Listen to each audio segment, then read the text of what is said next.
You may have asked yourself at least once in your life, if you could go back in time, what would you change? I never contemplated that question until recently, and now I think about it every day. I regret my decision to ever join that damned experiment. If I knew then what I knew now, I would have taken that pencil from Richard's desk and stabbed him in the neck over and over until he died. Jail time would have been a small price to pay for that. But let me take it from the top.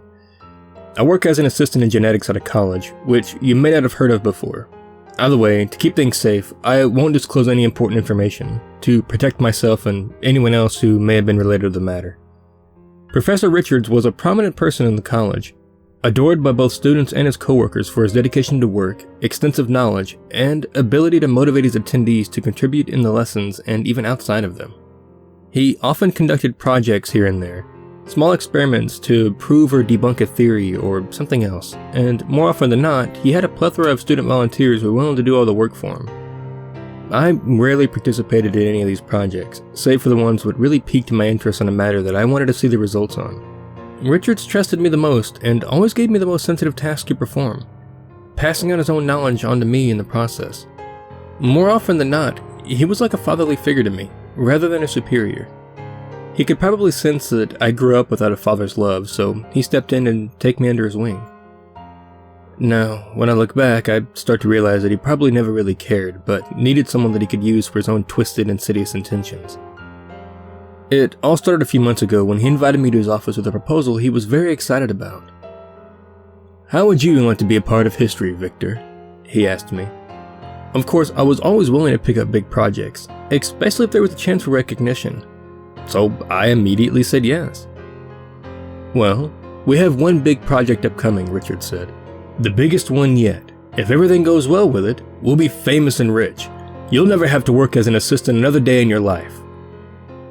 I asked him what this was about, and he handed me a folder. When I opened it, I saw with big bold letters the name, the Fertility Project. In short, the documents described what the project would be about, who would participate, and how long it would last. The purpose of the project was simple: find female test subjects that were unable to conceive children and artificially impregnate them. Aside from Richards and I, there would be 12 volunteering students from the college and 5 female test subjects. I carefully reviewed the document and saw that the project was funded by the college. And not that I had any suspicions about Richards' authenticity at the time anyway. He said that if I wanted to participate, I would need to sign an NDA and make sure not to tell anyone. Under the threat of federal violation and long jail time, of course. The same went for students. If they told anyone about the project, including their family members, they risked getting kicked out of college and facing jail time.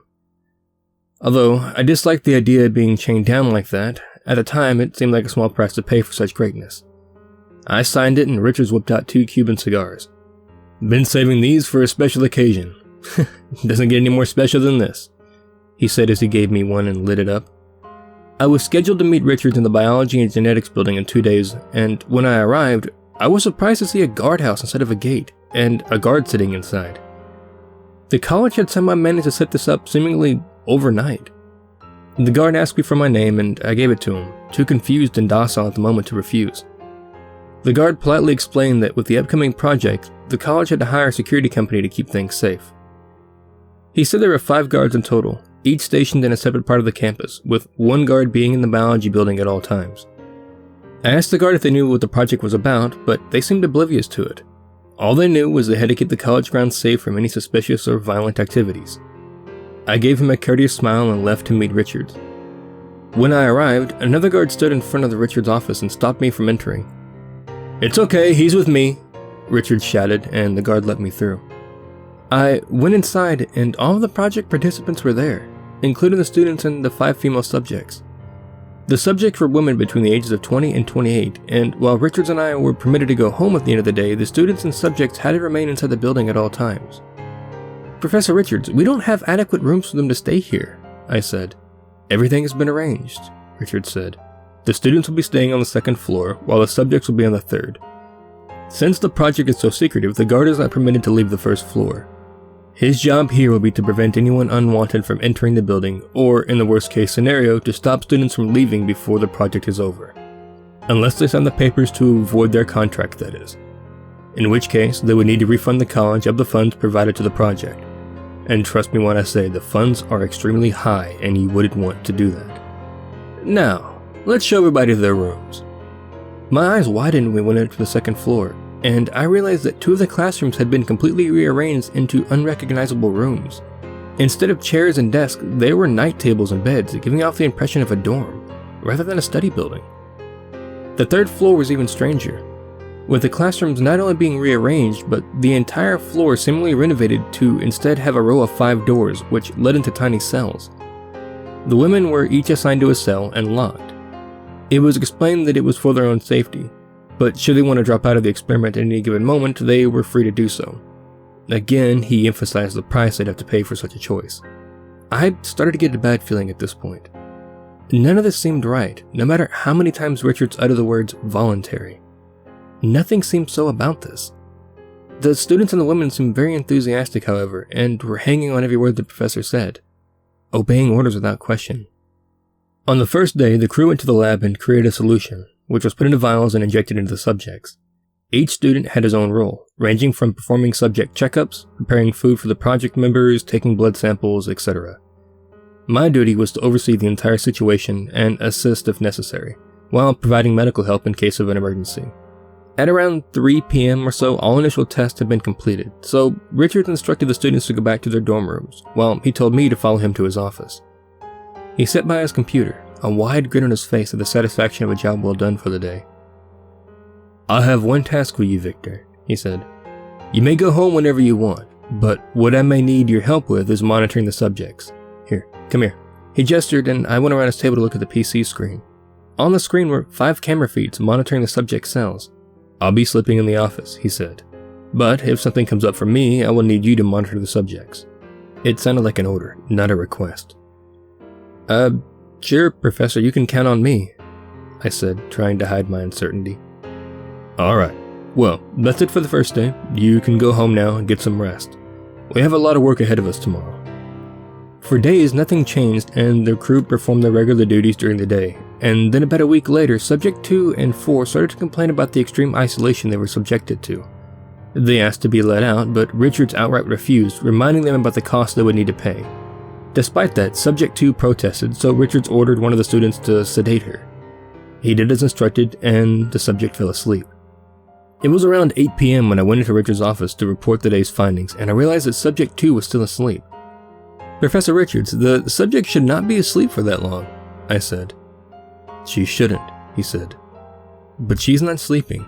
She's been euthanized." My eyes widened in horror. "What did you say?" I asked. "We couldn't risk letting her out. The student doesn't know what he did, so let's keep it that way. We don't want him racking himself with guilt." "Are you out of your mind? You killed her!" I raised my voice, to which he gave me a stern look. "Know your place, boy," he said. "This project is the most important thing we'll ever work on. We can't let it go to waste because some nobody decided to opt out of it and disclose secret information." "You can't be serious," I shouted. "I am," he said. "And Subject 4 has been complaining as well. I'm gonna need you to euthanize her." "That's out of the question." We had a heated discussion, and I told him I'll be leaving the project and reporting him to the police when he whipped out the papers and showed them to me. He pointed to the section which showed that I agreed to be a part of the project until it was finished, and that if there were to come to any misconduct, all participants would be treated as equally guilty. "You son of a bitch," I said. He simply smirked and told me to do my job, handing me the injection. I hesitated for a long time, but in the end I had to do it. I was afraid of going to prison so much that I didn't care if I had to end someone else's life. That doesn't take away from the fact that I felt extremely guilty giving the patient an injection, while lying to her face that she'd be back to her husband tomorrow by noon. Richards even made me dispose of the bodies, and made me agree on a story with him to tell the students, that the subjects were released in the middle of the night. I agreed to everything he said, feeling sick to my stomach. He told me to go home and to take the day off. I did as he commanded, and needless to say, got no sleep that night. I battled with myself to the entire next day on whether or not I should go to the authorities, but again, I was too selfish and afraid for myself to do so. When I returned to work the following day, I found Richards and the students in one of the classrooms ecstatic. When I asked what was going on, Richards said, "Victor, we did it. Subject 1 and 3 are pregnant. This is a huge breakthrough in science." My jaw dropped. I honestly haven't even thought about the potential success of the project, so I was surprised to say the least. I'd be lying if I said I wasn't excited myself. This was indeed a breakthrough in science. We wasted no time performing checkups on the subjects, taking blood samples, etc.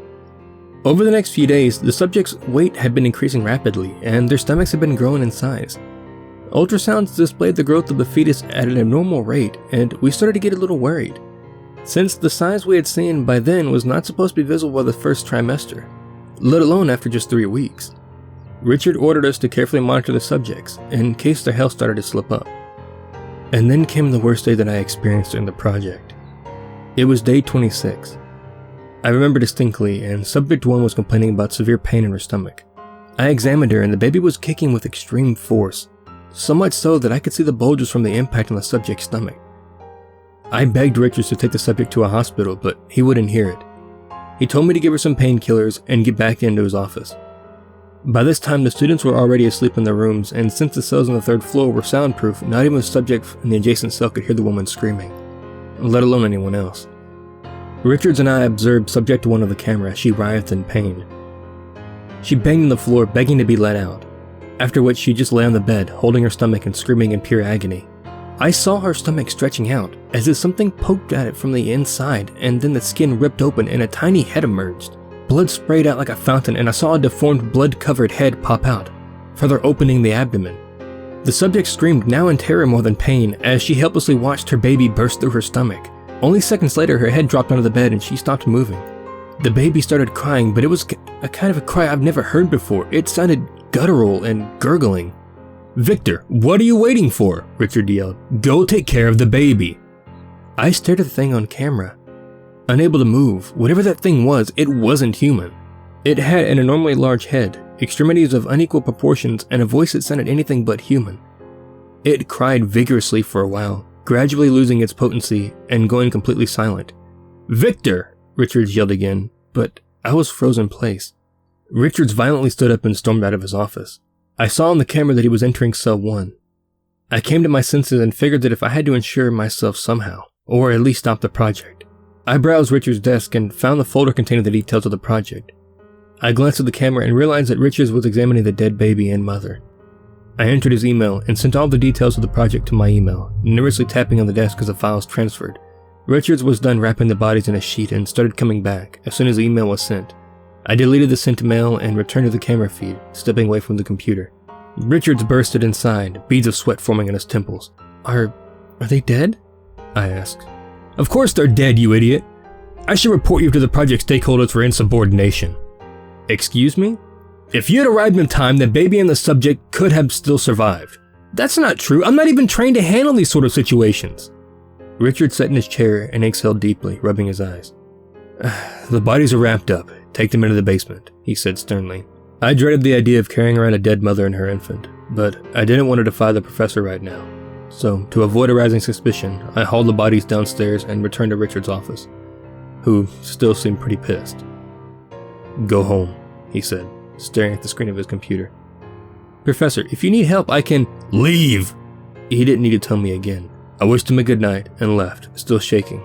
As soon as I got home, I downloaded the contents of the email and deleted any remaining evidence. I could use this somehow, but I was too tired and traumatized to think of a plan. I went to bed, and the events of the evening replayed in my head. That night, I kept having recurring nightmares of deformed, monstrous toddlers chasing me. When I woke up, I found the reality to be barely better than the haunting nightmares. But I had to go to work.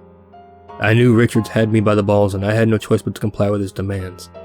When I arrived, the students were going about their normal everyday activities. Richards explained that he lied to the students and told them that subject 1 had been taken to the hospital due to complications.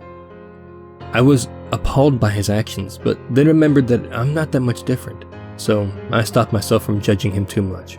Out of the 5 subjects, only 2 remained, Subject 3 and Subject 5. Subject 5 still showed no response to the treatment, and Subject 3's stomach kept growing rapidly. And then, just 2 days after the death of Subject 1, she gave birth. Richards was ready this time, having invested in an incubator, and he delivered the baby himself. The baby was just as deformed as the one from Subject 1. Richards separated the mother and the baby without even letting her take a look at her child, much to her protest. He ordered us to close the cell as he took the baby out. We had no choice but to comply, even the students who reluctantly followed his orders. Subject 3 cried for hours, but Richards muted the camera and focused on observing the baby in the incubator. 10 days later, the baby had grown in size enormously, reaching above 8 feet in height and over 390 pounds. It had grown long extremities. Its skin had become hard so that even needles could no longer penetrate it, and its face no longer resembled that of a human, with various lumps and visible deformities on it. That wasn't the only thing, though. A scan revealed that the creature itself had babies growing out of it, at a seemingly fast pace just like the babies in the subject. Due to this, Richards dubbed the creature the Mother. The incubator could no longer sustain a creature of such a size, and I knew Richards could not possibly ask the college for more funds. I also knew he would not risk revealing the details of the project to the stakeholders, as they would shut it down immediately. He told me to take some time off and that he would let me know when my services were needed again. This was bad, because I knew he was up to no good. So to occupy myself during the sleepless nights, I reviewed the project documents that I had stolen. Sure enough, 10 days later, Richards told me to resume my duties. When I arrived, I saw an electronic door which hadn't been there before in his office behind his computer. It led downstairs into a basement, which was expanded onto a huge area that resembled a laboratory. There were enormous test tubes filled with green liquid all over the place, with the biggest one being at the far end of the room. The Mother was there, now much bigger than I remember it to be, seemingly sleeping, and although its stomach was bulging, I could see more smaller deformed creatures in nearby incubators. Richard filled me in on the details. The Mother gave birth to 3 of them, and continues to create more. The scans showed 2 more babies inside her stomach. In addition to that, it would also seem that the babies also carry their own babies. They are extremely sick though, so I have dubbed them the Rejects. Did the college approve of this? I asked. Of course not. They don't know anything about this. I used my own funding to further the research. I realized that there were only 9 students present in the building. Where are the other participants? I asked. Richards paused before answering. They were found dead in their rooms. Suicide. The weaklings couldn't live with the knowledge of what they had done for greatness. I also realized that Subject 3 was gone. I didn't ask him where she was, nor how he disposed of the bodies. That left us with only Subject 5 remaining. She was extremely malnourished and sick, as Richard saw no use in feeding or taking care of her. Over the course of the next few days, fewer and fewer students kept showing up. More committed suicide, whereas a lot of them were killed handling the babies. It soon became apparent that the creatures were toughening up quick and their skin becoming hard, their speed and strength increasing way above a human's. Richards had one of the grown versions placed inside the cell of the previous subjects and sent one student to feed the creature. The creature was highly aggressive, so by the time it was done with the student, well, what was left of him was strewn all over the cell. Everyone was fully aware of Richard's intentions by then, but no one dared oppose him. A lifetime in prison put anyone off from trying anything stupid, like reporting him to the authorities. Every day he would emphasize multiple times how he would be rich by the time this were all done, or how everyone would end up in prison for life if anyone decided to betray him. He knew exactly what to say to install fear in the subordinates, including me. Out of all the project participants, only Richard, myself, and 3 more students remained by day 60, and I knew it was only a matter of time until it was my turn. Things were getting out of hand, and I knew I had to put a stop to this. Richards never let anyone down in the lab without his permission, and he was the sole holder of the key card which opened the electronic door. But that was no interest to me. I had to get Subject 5 and the students out of here. Based on the conversation I've had with the guards, they were loyal to their company and not to Richards, so I knew I could trust them with some of the details. I scheduled my email containing all the project data to automatically be sent to the security company and to the college 12 hours after I started my shift. I then pulled the guard from my building aside. I told him everything about the project and how most of the people were dead now, to which he seemed surprised and terrified. He agreed to wait until Richards went to sleep in his room, and then he would unlock the cell and let everyone out. Before we managed to finalize our plan though, Richards called me into his office, interrupting us. I followed him there and stood in front of his desk. As he stared at the computer screen for a while, when he decided it was time to pay attention to me, he looked at me and said, "Victor, how are you feeling?" "I'm fine, Professor," I lied. "No, you're not. I can see it on you. This whole thing bothers you. I know it." "It doesn't. I'm okay with it." "Victor, you're a horrible liar. But I have something that might change your mind. Come with me." He opened the electronic door and led me downstairs. By now, most of the incubators had deformed creatures of various sizes inside of them. Most of them much taller than humans, others the size of toddlers. Richards led me around and stopped in front of one of the incubators. "Look," he pointed, and my eyes widened. Inside the test tube was a very small, perfectly healthy, perfectly normal human baby. Given birth to by one of the monstrosities, he said. You see, we have achieved greatness. How is this possible? I believe there's a variety of factors. According to all the data I've gathered, there is a very, very small chance of a normal human baby being born. But there is a chance. But that means the project is a failure. We would need to breed dozens, if not hundreds of these creatures in hope of getting one healthy baby. No, it is not a failure, he rebuked. We're going down in history. Why can't you see this? I'm sorry, Professor, but the only thing you'll be remembered is as a cold, heartless murderer who pretended to be a scientist. I know what the project is truly about. I've read your files, and I know you never intended to use a project for any so-called greatness. All you wanted was to make money and then give us a chance to sell the creatures as a weapon on the black market. And also, I know that dropping out of the project never posed any threat to any of the participants. You lied to us. That's not. I've already contacted the security agency and the college. They will know everything soon enough. How dare you? He scoffed before calming down. Well, no matter. He pulled out a pistol from behind his back and pointed it at me. The subject is a success, and the mother will be transferred to a new base for further research. I planned on killing off the students and the remaining subjects tonight and offering you a chance to come with me, but since you know so much, you'll have to join them. You can kill me, but you won't get away with anything that you've done. You can't stop this, Professor. Just then, there was a sound of glass cracking behind Richards. He turned around in time to see one of the test tubes breaking, the green liquid pouring out. The creature inside stumbled out, voraciously gurgling and striding towards Professor. Stay back! Richards fired a few shots at the creature, but it only flinched. And then the mother opened her eyes. Her eyes were completely black, and yet, despite that, I knew that her gaze was fixed directly on me. She groaned, emitting a deep vibration, and the children raised their heads in response. More tubes broke, and before I knew it, the professor and I were running back upstairs. Richards locking the door with his keycard. There was a loud banging, and I turned around just enough to see a dent appear in the door. When we reached the office, Richards fumbled for his computer, frantically clicking. No, I can't let my data get destroyed, he said to no one in particular. The loud bang now resounded directly on the door behind Richards, but he seemed oblivious to it. I didn't stay to see what would happen to him. I ran the hell out of there as the bang got louder, just in time to hear the door break and a cacophony of gunshots and monstrous screams ensue. Richard screamed in agony before his own voice got drowned out. The guard was there and a visibly confused look on his face. No time, we gotta save the others, I shouted. No, there's no time, he grabbed me by the arm. The screams of those creatures resounded behind us, and I could see them emerging from Richard's office, covered in blood and with a bloodthirsty look on their faces. I stood there for a moment contemplating my next action, but the cowardice took a hold once more, and I knew that I wouldn't be able to make it if I went to the others. So, instead, I listened to the guard, and we both bolted out of there. Go! Intervention will be here soon, the guard shouted as he ran. But only moments later, I heard him get grabbed, as the monsters piled on top of him and ripped him to pieces. I ran outside and stopped only when I reached the gate. The guard who was there stopped me, and upon recognizing me, said that he was informed of the situation of the project. When I told him that there's been an outbreak, his eyes widened and he told me to stay here while he investigated.